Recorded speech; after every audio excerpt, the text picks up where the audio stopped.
नेताजी सुभाष चंद्र बोस की जन्म दिवस के उपलक्ष्य में हम लोग यहाँ पे सबले एकत्रित हुए। सबसे पहले तो हम लोग को सुभाष चंद्र बोस क्यों इतना ज़्यादा महत्वपूर्ण भूमिका उनका क्रांतिकारी आंदोलन में रहा, राष्ट्रीय आंदोलन में रहा, ये जानना होगा।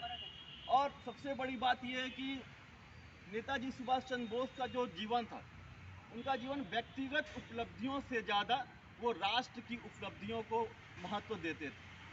और वो ऐसे व्यक्तित्व थे जिन्होंने अपना राष्ट्रीय आंदोलन में योगदान न सिर्फ भारत में रहकर दिया, बल्कि भारत से बाहर भी रहकर दिया।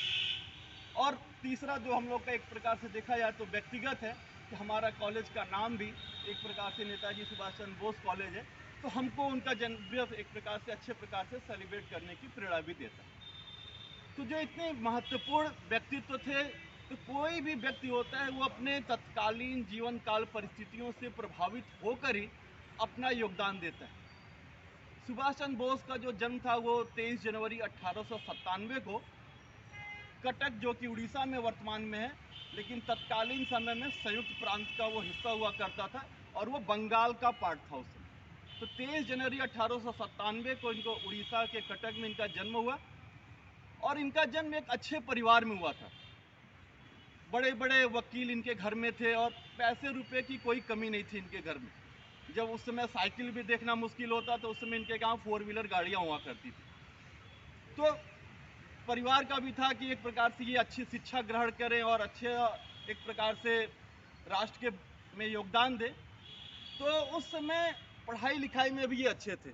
सबसे अच्छी बात है कि अच्छी फैमिली से भी थे और पढ़ाई लिखाई में भी अच्छे थे। इनको किताबें पढ़ना, बुक्स पढ़ना, नॉवेल पढ़ना बहुत अच्छा लगता था।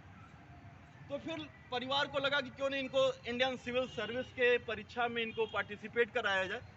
और ये उसमें जो कि सबसे टफ परीक्षा मानी जाती थी, उस परीक्षा में इनको भाग लेने के लिए कहा गया। वो परीक्षा उस समय इंडिया में नहीं होती थी, वो परीक्षा लंदन में ही हुआ करती थी।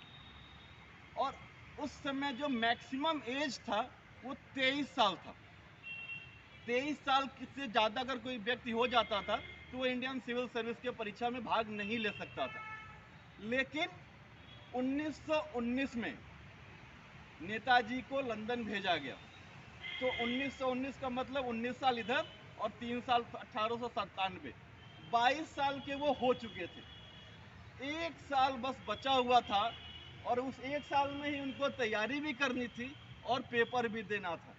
कोई भी बच्चा होगा एक बार ज़रूर डरेगा कि ये होगा नहीं होगा, लेकिन उन्होंने इस चैलेंज को स्वीकार किया और लंदन में जाकर ये परीक्षा को दिया, जो कि लंदन में वहाँ के लोग बचपन से ही अपने बच्चों को ट्रेन करने लगते थे सिविल सर्विस के लिए।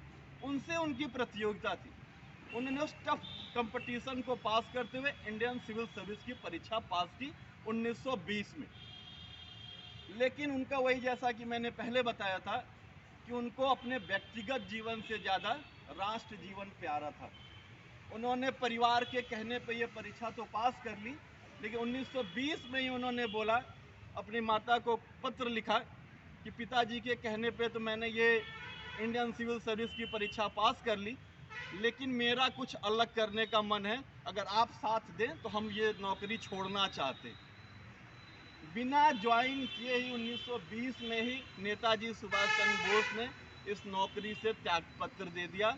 और त्यागपत्र देकर उस समय जो गांधी जी के नेतृत्व में असहयोग आंदोलन 1920 में शुरू हुआ था, उस असहयोग आंदोलन का पार्ट सुभाष चंद्र बोस जी बन गए। 2 साल तक वो आंदोलन चलता है, जैसा कि आप सभी को मालूम।